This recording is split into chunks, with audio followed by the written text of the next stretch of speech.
తెలంగాణ రాజకీయం ఆసక్తికరంగా మారుతోంది. బీఆర్ఎస్ లో కవిత లేఖ తరువాత అనూహ్య పరిణామాలు చోటు చేసుకుంటున్నాయి. అటు ఢిల్లీ కేంద్రంగా రేవంత్ పార్టీ పరంగా కీలక నిర్ణయాలపైన చర్చిస్తున్నారు. ఈ వారంలోనే మంత్రివర్గ విస్తరణ పూర్తయ్యే అవకాశం ఉంది. బీఆర్ఎస్ అంతర్గత సమస్యలు ఎదుర్కొంటున్న వేళ రేవంత్ ఇదే సరైన సమయంగా భావిస్తున్న రేవంత్ బీఆర్ఎస్ పైన మరో అస్త్రం ప్రయోగించేందుకు సిద్ధమయ్యారు. రాష్ట్ర ఆవిర్భావ దినోత్సవం జూన్ 2న కీలక ప్రకటనకు సమాయత్తం అవుతున్నారు. ముఖ్యమంత్రి రేవంత్ వ్యూహాత్మక నిర్ణయాలు తీసుకుంటున్నారు.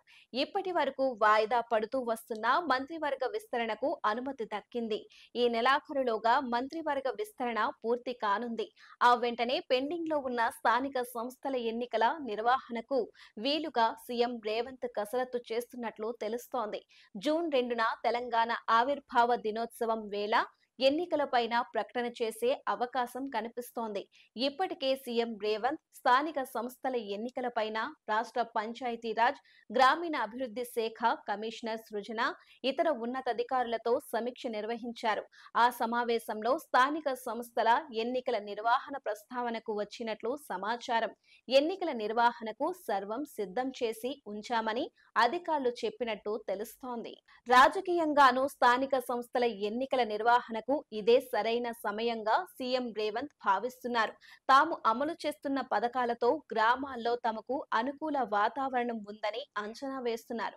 బీఆర్ఎస్ నాయకత్వంలో నెలకొన్న అంతర్గత సమస్యల కారణంగా కేడర్కు దిశానిర్దేశం కష్టంగా మారుతుందని కాంగ్రెస్ నేతలు భావిస్తున్నారు.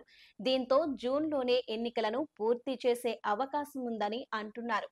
స్థానిక సంస్థల పాలక వర్గాల గడువు ముగిసి ఏడాది దాటిపోయింది. కేంద్రం 15వ ఫైనాన్స్ నిధుల రాక గ్రామాల్లో అభివృద్ధి, మౌలిక వసతుల కల్పన నిలిచింది.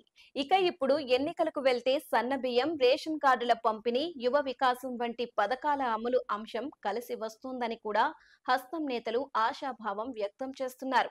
అందుకే ఆ పథకాలపై ఇంటింటా ప్రచారం చేయాలని ఎమ్మెల్యేలకు సీఎం, డిప్యూటీ సీఎం పలు సూచనలు ఇచ్చారు. దీంతో జూన్ 2న ప్రకటన, ఆ తరువాత ఎన్నికల కార్యాచరణ మొదలుపెట్టే ఛాన్స్ ఉందని తెలుస్తోంది. అటు బీఆర్ఎస్ ఎప్పుడు ఎన్నికలు వచ్చినా తాము సిద్ధంగా ఉన్నామని ఆ పార్టీ నేతలు చెబుతున్నారు. తెలంగాణలో ప్రస్తుత రాజకీయ పరిస్థితుల్లో స్థానిక సంస్థల ఎన్నికలు ప్రతిష్టాత్మకంగా మారుతున్నాయి.